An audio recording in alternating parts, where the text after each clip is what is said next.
সম্মানিত উপস্থিতি, আমরা মুসলিম, আমরা ইসলামের কাছে। ইসলাম একটি পূর্ণাঙ্গ জীবন ব্যবস্থা। আমরা ইসলামে প্রবেশ করে ইসলামের প্রতিটা আহকাম বিধানের উপরে আত্মসমর্পণ করেছি এবং প্রতিটা আহকাম বিধান আমরা মানব, পালন করব, এই অর্থে আমরা ইসলামকে মেনে নিয়েছি। কিন্তু কিছু বিষয় মানব আর কিছু বিষয় মানব না, ইসলামের এমনটি হতে পারে না। আমাদের ঈমানকে, আমাদের তাকওয়াকে শক্তিশালী করতে হবে। শক্তিশালী তাকওয়া ছাড়া, ঈমান ছাড়া বর্তমান যুগ এবং জামানা ভয়াবহ ফিতনার জামানা। রাসূলুল্লাহ সাল্লাল্লাহু আলাইহি ওয়াসাল্লাম বলছেন, শেষ জামানায় একজন ঈমানদার ঈমান রক্ষা করা খুবই খুবই কঠিন হবে। এতটাই কঠিন, হাতের মুঠের মধ্যে, মুষ্টিমের মধ্যে একটা আগুনের অগ্নি ধরে রাখা যতটা কঠিন, ঈমানের উপরে চলা, ঈমানের উপরে কথা বলা, আমল করা, এর উপরে নিজেকে জীবনযাপন করা এর চেয়েও কঠিন হবে। সম্মানিত উপস্থিতি, আর এর মধ্যে রয়েছে পরীক্ষা পাস করলে রয়েছে নাজাত, জান্নাত। আল্লাহ তাআলা ওয়াদা পূরণ করবেন জান্নাত দিয়ে। সম্মানিত উপস্থিতি, তা আসলে আমরা মুসলিম, আমরা ঈমানদার, কিন্তু আমরা মুত্তাকিনদের বৈশিষ্ট্যগুলো আমাদের মাঝে আছে কিনা? যদি না থাকে আমাদের সে বৈশিষ্ট্যগুলো আমাদের মাঝে থাকা দরকার। তাহলে আমরা পূর্ণাঙ্গ ঈমানদার, পূর্ণাঙ্গ মুসলিম।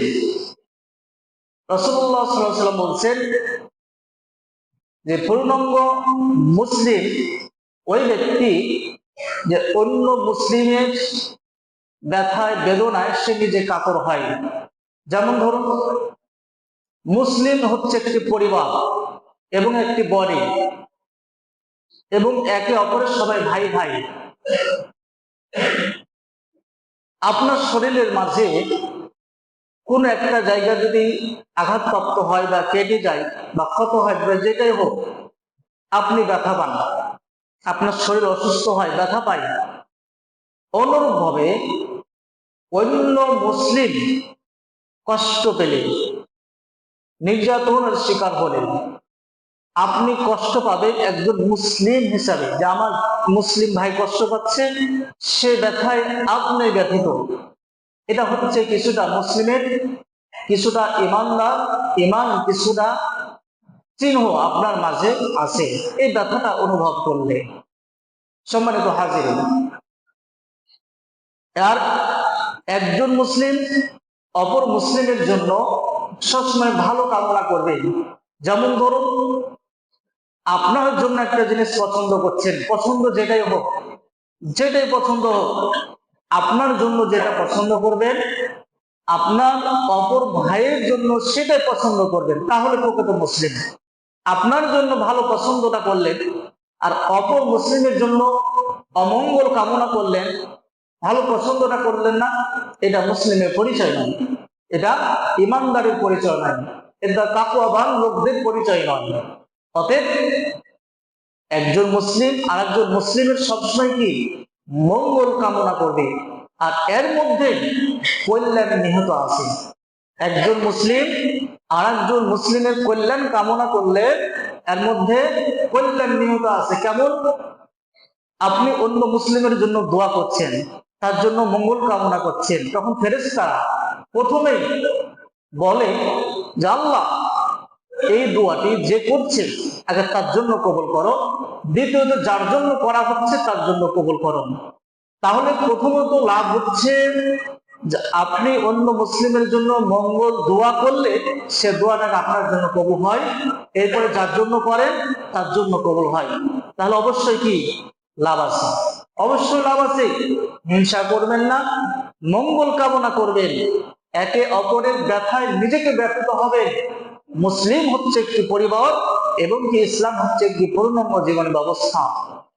আল্লাহ সুবহানাহু ওয়া তাআলা কুরআনুল কারীমের মধ্যে সূরাতুল আনফালের মধ্যে ইরশাদ করছেন, ইন্নামাল মুমিনুনা আল্লাযীনা ইযা যুকিরাল্লাহু ওয়াজিলাত কুলুবুহুম ওয়া ইযা তুলিয়াত আলাইহিম আয়াতুহু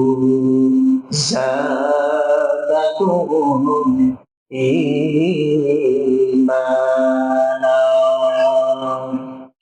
আল্লাহ তাআলা বলেন মুসলমানদেরকে, মুসলিমদেরকে, ঈমানদারদেরকে লক্ষ্য করে আল্লাহ তাআলা বলেন, ইন্নামাল মুমিনুনা আল্লাযীনা, তারাই হচ্ছে প্রকৃত মুমিন, প্রকৃত ঈমানদার, প্রকৃত তাকওয়াদার। কারা?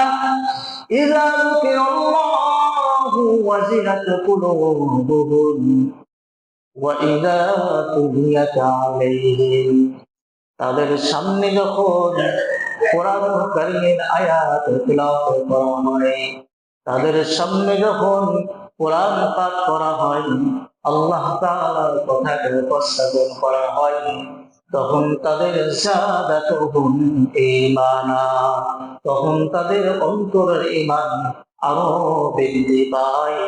এটা হচ্ছে একজন মুমিনের বৈশিষ্ট্য, একজন মুমিনের বৈশিষ্ট্য। এখন একজন কোরআন তেলাওয়াত করছে, কোরআনটা হচ্ছে আল্লাহ তাআলার কথা, যত তেলাওয়াত হবে একজন মুমিনের শুনতে ততটাই ভালো লাগবে এবং ঈমানের অন্তর কেঁপে উঠবে, ঈমানের তেজটা আরো বেড়ে যাবে। একজন মুমিন এমন প্রকৃত হওয়া উচিত। একজন মুমিনের অন্তরে আল্লাহর কথা শোনার সাথে সাথে যা কুলুবুহুম, অন্তরটা কেঁপে উঠবে। রবকে, আল্লাহকে, আল্লাহ হচ্ছেন তিনি যিনি শেষ দিবসের মালিক, যার কাছে সকল মানুষ এবং নবী রাসূলদের একটা হিসাব নিকাশের, তার সামনে একটি পরিবেশ তৈরি করা হবে যে আল্লাহ আপনাকে আমাকে ধরলে হিসাব দিতে পারবো না, হিসাবের সম্মুখীন হলে একটা হিসাবের জবাব দিতে পারবো না, এবং যে আল্লাহ হিসাবের জবাব ক্ষমা না করলে এবং জবাব দিতে না পারলে যে আল্লাহ আমাদেরকে দিবেন জাহান্নাম, ভয়ঙ্কর জাহান্নাম, সে আল্লাহকে আমাদেরকে ভয় করতে হবে। এটাই হচ্ছে যাদাতুহুম কুলুবুহুম যাদাতুহুম। একজন মুমিনের অন্তরে আল্লাহর কথা শোনার সাথে সাথে তাকওয়া, অর্থাৎ ভয়ে ভয়ে তাকওয়া কাজ করবে, অন্তরে ভয় কাজ করবে। এটা হচ্ছে প্রথম বৈশিষ্ট্য। দ্বিতীয় হলো, যখন কোরআন তেলাওয়াত করা হবে তখন তার ঈমানটা কি আরো বৃদ্ধি পাবে, আরো বৃদ্ধি পাবে। কোরআন কার কথা? আল্লাহ তাআলার কথা। এটা আল্লাহ তাআলা নাযিলকৃত আসমান কিতাব সমূহের মধ্যে একটি শ্রেষ্ঠতম, শেষ আসমানি কিতাব, যা আমাদের শেষ নবী মুহাম্মদ রাসূলুল্লাহ সাল্লাল্লাহু আলাইহি ওয়াসাল্লামের প্রতি অবতীর্ণ হয়েছে, নাযিল হয়েছে। এই জন্য এই কোরআন কিয়ামত পর্যন্ত থাকবে। এই কোরআনের হেফাজত আল্লাহ তাআলা নিজ হাতে দায়িত্ব নিয়েছেন। এই কোরআন যখন শুনবে একজন তাকওয়াদার মুমিন, তার অন্তরটা কি ঈমানের তেজটা আরো বৃদ্ধি পাবে। এরপরে কি হবে? ওয়ালা রাব্বিহিম ইয়াতাওয়াক্কালুন, একজন মুমিন সব সময় আল্লাহর প্রতি ভরসা রাখবে। প্রতিটা ক্ষেত্রে, রাস্তাতে বের হচ্ছেন, গাড়িতে, মোটরসাইকেলে বা বাড়ি থেকে বের হলেন, আল্লাহর প্রতি ভরসা, বিসমিল্লাহি তাওয়াক্কালতু আলাল্লাহ। যে কোনো বিপদ আপদ সব আল্লাহর কাছে আপনি সমর্পণ করে দেন। আল্লাহ তাআলার ফেরেশতা দিয়ে রাস্তাতে আপনাকে হেফাজত করবেন। কি ঠিক কিনা? আল্লাহ তাআলা ফেরেশতা দিয়ে আপনাকে রাস্তাতে হেফাজত করবেন। অনেক মানুষ এরকম হয় যে গাড়ির নিচে পড়ে বেঁচে যায়, বা কিভাবে কিভাবে তার একটা বিশাল দুর্ঘটনা হওয়ার পর তা অক্ষত অবস্থায় রয়ে যায়, বেঁচে যায়। আর কারণ কি? সেই মুহূর্তে আল্লাহ তাআলা ফেরেশতা ওই মুহূর্তে গিয়ে সেখানে গিয়ে তাকে হেফাজত করেন। এটাই হচ্ছে আল্লাহ তাআলার নিরাপত্তা। যখনই বাসা থেকে বের হবো, আল্লাহর প্রতি ভরসা রেখে, আল্লাহর প্রতি তাওয়াক্কুল রেখে ভরসা রাখবো এবং কি বের হবো। আপনার রিজিকের প্রয়োজন, আল্লাহর প্রতি ভরসা রাখবো। আমরা তো রিজিকের জন্য হায় হতাশ করি যে এই ব্যবসাটা না হলে সংসারে ধস নামবে, এই ব্যবসাটা না হলে কি খাবো। কিন্তু আপনার রিজিকের ফয়সালা তো আল্লাহ তাআলা আগে করে রেখেছেন। আপনি কি খাবেন, কতটুকু খাবেন, কি পরিমাণ খাবেন, এটা আল্লাহ তাআলা ফয়সালা করে রেখেছেন। আপনার জন্য বরাদ্দ আছে, আর কমও হবে না, বেশিও হবে না। এই জন্য রাসূলুল্লাহ সাল্লাল্লাহু আলাইহি ওয়াসাল্লাম বলেছেন, তোমরা আল্লাহর প্রতি ভরসা রাখো, এমন ভাবে ভরসা রাখবে আল্লাহ তাআলা সৃষ্টিজীবের মধ্যে পাখি কোনো ইনকাম করে না, পাখি কোনো ফসল শস্য ক্ষেত চাষাবাদ করে না। তারা সকালবেলায় খালি পেটে বের হয়ে যায় আল্লাহ তাআলার প্রতি ভরসা রেখে, আর সন্ধ্যাবেলায় পেট পুরো করে তারা আবার বাসাতে ফিরে যায়। ভরসা কার প্রতি? আল্লাহ তাআলার প্রতি। রাসূলুল্লাহ সাল্লাল্লাহু আলাইহি ওয়াসাল্লাম বলেছেন, তোমরা তেমন ভাবে আল্লাহর প্রতি ভরসা রাখো, ওই পাখিগুলো আমি কার কি খাবে তারা জানে না, কোথায় রিজিক তাদের কোনো নিশানা নাই, কোথায় রিজিক তাদের কোনো বরাদ্দ নাই। এরপরেও তারা প্রতিদিন সকালে খালি পেটে বের হয়, সন্ধ্যাবেলায় পেট পুরো করে তারা বাসাতে ফিরে যায়। একজন মুমিন, একজন মুত্তাকিনের ভরসা আল্লাহর প্রতি এমন হওয়া উচিত, প্রত্যেকটা ক্ষেত্রে আল্লাহর প্রতি ভরসা থাকবে এবং দৃঢ় ভরসা। সে ভরসার মধ্যে কোনো দুর্বলতা থাকবে না, সে ভরসার মধ্যে কোনো কিঞ্চিত পরিমাণ ইমানে দুর্বলতা থাকবে না। ইমানকে শক্তিশালী করে, তাকওয়াকে শক্তিশালী করে ভরসা আল্লাহর প্রতি যদি আপনি করতে পারেন, তাহলে সে ভরসা আল্লাহ তাআলা আপনার পূরণ করবেন। আল্লাহ, কারণ আল্লাহ তাআলা ফেরেশতাদেরকে বলেন, ও ফেরেশতারা, আমার এই বান্দা, অমুক বান্দা, এই কাজকে আমি আল্লাহ, আমি সৃষ্টি করতাম, আমি সব কিছু সৃষ্টি করেছি, আমি সবচেয়ে ক্ষমতাধর, জমিনের কারো প্রতি ভরসা রাখি নাই, কোন মানুষের প্রতি ভরসা রাখি নাই, কোন এমপি, মন্ত্রী, চেয়ারম্যান, মেম্বার, কোন নেতা, কোন সন্ত্রাসের প্রতি ভরসা রাখে নাই। আমি আল্লাহ আমার প্রতি ভরসা রেখেছি, আমার কাছে চেয়েছি, ফেরেশতারা তোমরা এই কাজটি অমুক বান্দার কাছে তোমরা পৌঁছিয়ে দাও। আল্লাহ তাআলার জন্য তখন কি আপনার ভরসাটা রক্ষা করা ওয়াজিব হয়ে যায়। আপনি যদি ঈমানদার হয়ে থাকেন, ঈমানদারের সকল দায়িত্ব সব কিছু আল্লাহ তাআলা নেন। এরপরে আল্লাহ সুবহানাহু ওয়া তাআলা বলেছেন, আল্লাযীনা ইউকিমুনাস সালাতা ওয়া মিম্মা রাযাকনাহুম ইউনফিকুন। যারা ঈমানদার, আল্লাযীনা ইউকিমুনাস সালাত, তারা সালাত প্রতিষ্ঠা করবে। আজকে জুমার দিন, আজকে শুধু সালাত আদায় করলাম আর 5 ওয়াক্ত সালাত আদায় করলাম না, এটা প্রতিষ্ঠিত হলো না। আজকে শুধু জুমার দিন, আজকে আমি নিজে পড়লাম 5 ওয়াক্ত, শুধু নিজে পড়লাম আর পরিবারকে পড়ার জন্য কোনো নির্দেশ দিলাম না, এটা সালাত প্রতিষ্ঠিত হলো না। নিজে পড়লাম, অপরকে পড়ার জন্য কোনো তাগিদ দিলাম না, পরিবারের লোকদেরকে নামাজ পড়ালাম না, এটা সালাত প্রতিষ্ঠিত হলো না। একজন মুমিন কখনো এমনটি করতে পারে না।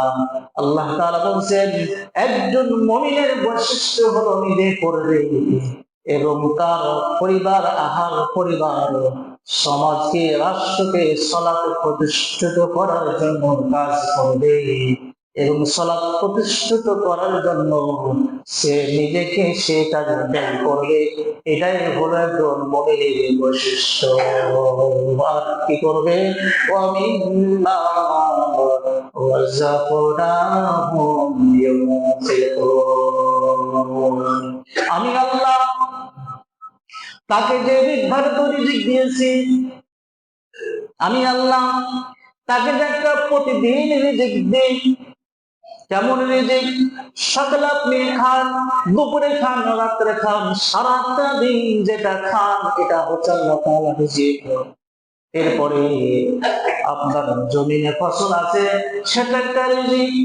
গাছে ফল আছে, সেটা একটা রিজিক। আল্লাহ তাআলা বলছেন, আপনার ব্যাংকে টাকা আছে, সেটা একটা রিজিক।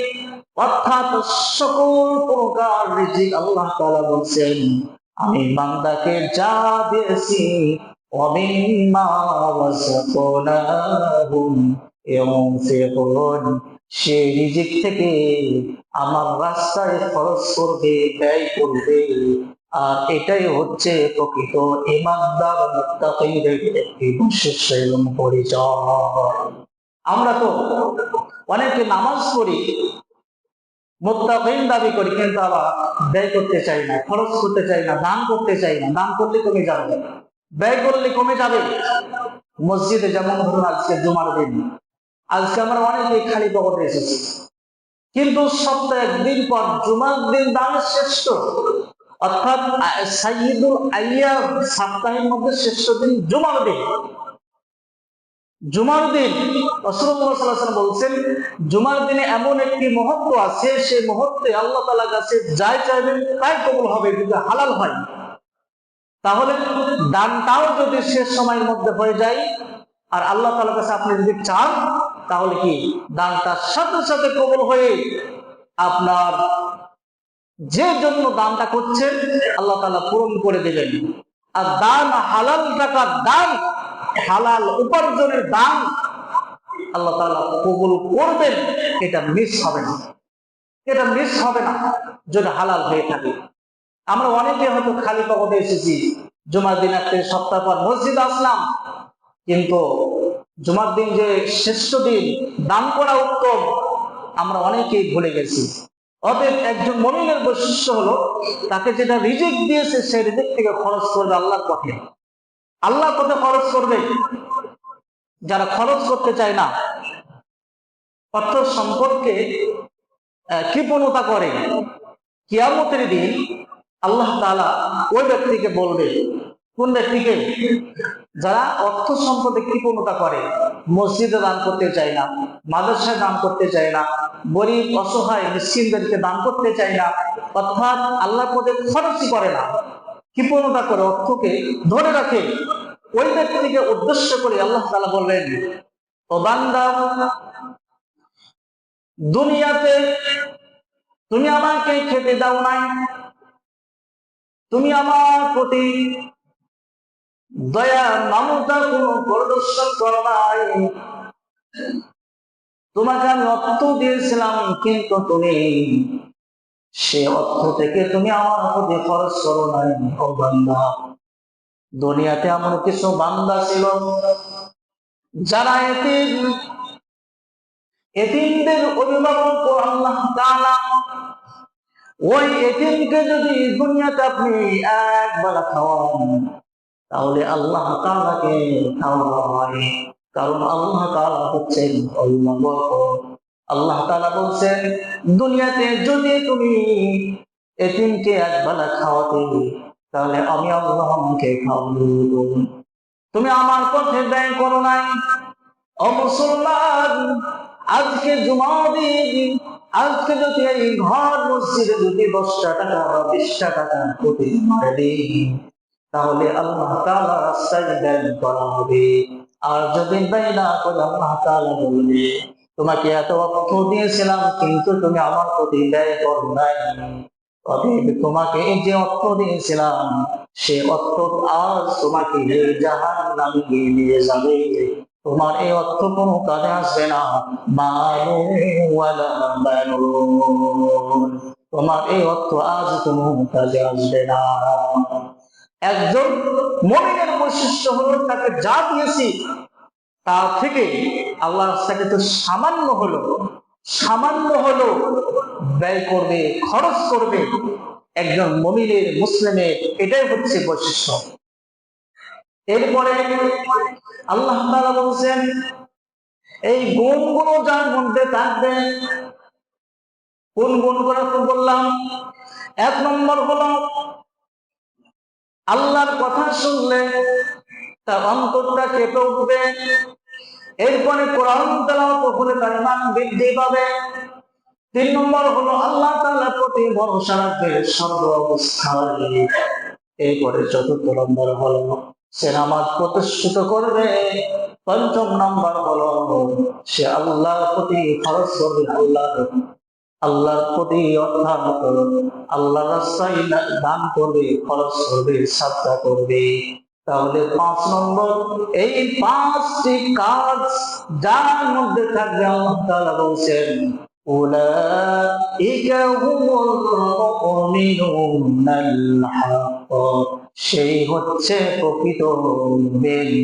লাহুম দারাজাতুন ইনদা রাব্বিহিম, লাহুম মাগফিরাতুন ওয়া রিজকুন কারীম। আল্লাহ তাআলা বলেন তার মর্যাদা, সেই প্রকৃত মুমিনের মর্যাদা, লাহুম দারাজাতুন ইনদা রাব্বিহিম, আমি আল্লাহ আমার কাছে তার জন্য সম্মানজনক রিজিক আমি তৈরি করে রেখেছি। ওই প্রকৃত মুমিনের জন্য আমার কাছে তার অনেক সম্মান আমি বরাদ্দ করে রেখেছি। সম্মানিত হাজিরিন, আজকে দুনিয়ার সম্পদ, আপনি যে জমি জায়গার মালিক, টাকা পয়সার মালিক, আপনি যদি আল্লাহর রাস্তায় ব্যয় করেন, এই ব্যয়ের বিনিময়ে পরকালে আপনাকে দেওয়া হবে সম্মান, পরকালে আপনাকে দেওয়া হবে রিজিক। একটা জিনিস চিন্তা করুন, এই দুনিয়া অর্থ সম্পদ একটা আপনি পরকালে নিয়ে যেতে পারবেন না। আপনার পূর্বপুরুষ, আপনার বাবা 10 বিঘা 20 বিঘা জমি আপনার নামে রেখে গেছে, আপনার ভাই বোনের নামে রেখে গেছে, কিন্তু তিনিও 1 বিঘা জমি পরকালে নিয়ে যেতে পারেন নাই, আপনিও পারবেন না। কিন্তু আল্লাহ তাআলার রাস্তায় এই সম্পদ থেকে যদি ব্যয় করেন তাহলে আপনার পরকালে যে এই অর্থ নিয়ে যেতে পারবেন না। ব্যয় করার বিনিময়ে আপনার জন্য পরকালে রয়েছে সম্মানজনক রিজিক এবং উত্তম মর্যাদা, উচ্চ মর্যাদা আল্লাহ তাআলার কাছে আপনার জন্য বরাদ্দ আছে। সম্মানিত হাজিরিন, তাহলে এই 5টি বৈশিষ্ট্য প্রত্যেক মুসলিমের থাকা উচিত এবং কি লালন করা উচিত, না চেষ্টা করা উচিত যে এই বৈশিষ্ট্যগুলো যেন আমার মাঝে একজন মুসলিম হিসাবে যেন এই বৈশিষ্ট্যগুলো আমার মাঝে আপনার মাঝে থাকে। সম্মানিত উপস্থিতি, আমি বলছিলাম যে এক মুসলিম আর এক মুসলিমের ব্যাখ্যায় বেদনায় ব্যথিত হবে, সেই হচ্ছে প্রকৃত মুসলিম। আর অপর মুসলিম না একটু কষ্ট পেয়েছে, যে কোনো আঘাতপ্রাপ্ত হয়েছে, যে কোনো বিপদে পড়েছে, আপনি যদি হাসেন, আপনি যদি খুশি হন, এটা মুসলিমের উদাহরণ নয়, এটা মুসলিমের উদাহরণ নয়, এই কাজটি হতে পারে শয়তানের উদাহরণ। কারণ শয়তান কোন সময় একে অপরের ভালো চায় না, আপনার ভালো চায় না, যেমন অনুরূপ ভাবে অপর মুসলিমের ভালো দেখলেই আপনার হিংসা হবে, আপনি তার জন্য তার অমঙ্গল কামনা করবেন। এটা একজন প্রকৃত মুমিন মুত্তাকীর কাজ হতে পারে না। আর শেষ জামানায় ঈমান রক্ষা করা খুবই কঠিন। আমরা মুসলিম দাবি করছি, আমরা ঈমানদার নামাজি দাবি করছি, কিন্তু অনেকগুলো বিষয় আছে যে আমরা কি একজন মুসলিম আরেকজন মুসলিমের প্রতি আমরা কি তার সহানুভূতি, তার ইসলামের দিক দিয়ে ভালোবাসার ভ্রাতৃত্ব বন্ধন সেটা আমরা বজায় রাখতে চাই না। অতএব মুসলিম হচ্ছে, সারা বিশ্বের মুসলিম হচ্ছে একটা বডি, একটা বডি। আজ দেখুন আমাদের দেশে দেখুন অনেক যে একজন মুসলিম আরেকজন মুসলিমের প্রতি হিন্দু উগ্রবাদের চক্রান্ত এটা আস্তে আস্তে বিস্তার হচ্ছে, এটা আস্তে আস্তে বিস্তার হচ্ছে। ইসলাম হচ্ছে আল্লাহ তাআলা একটি মনোনীত ধর্ম এবং কি সঠিক। আমরা মুসলিম ইসলামের কাছে আত্মসমর্পণ করেছি, কিন্তু অনেক কাফের, অনেক নাস্তিক, অনেক মুরতাদের আছে যারা ইসলাম পালন করবে তাদেরকে বিভিন্ন ভাবে লাঞ্ছিত করবে, অপদস্থ করবে, অপমানিত করবে, ছোট করবে। তাদের এটা টার্গেট, সে মিশনে, সে টার্গেটে। আপনারা হয়তো জানেন যে একটা হিন্দু উগ্রবাদী দল আছে ইসকন। আজকে সারা বাংলাদেশ সহ বিশ্বের বিভিন্ন দেশে তাদের শাখা আছে, তাদের অফিস আছে। তারা গোপনে চক্রে এই কাজগুলো করে থাকে, মুসলিমদেরকে নির্যাতন করা, মুসলিমদেরকে ছোট করা, মুসলিমদেরকে আক্রমণ করা। তাদের একটি সংগঠন আছে, সেখান থেকে আপনাকে সজাগ থাকতে হবে। এবং কি আপনার প্রাণের দাবি, মনের দাবি থাকবে যে ইসলাম, যারা ইসলাম প্রিয় মানুষ তাদের প্রতি যারা আক্রমণ করবে, অন্যায় ভাবে যারা আক্রমণ করবে, অন্যায় ভাবে যারা ছোট করতে চাইবে, এমন উগ্রবাদী দলকে আমাদের বাংলাদেশে আমরা আর কোন সমাজে দেখতে চাই না। সে দলকে নিষিদ্ধ করা হোক। কারণ হচ্ছে আজকে দেখুন যে স্কেল নিয়ে কথা বললেই খতিবকে গুম করে নেয়, স্কেল নিয়ে কথা বললেই মুহতামিমকে অপহরণ করে নেয়। এই সাহস চক্রান্ত তারা কিভাবে করতে পারে?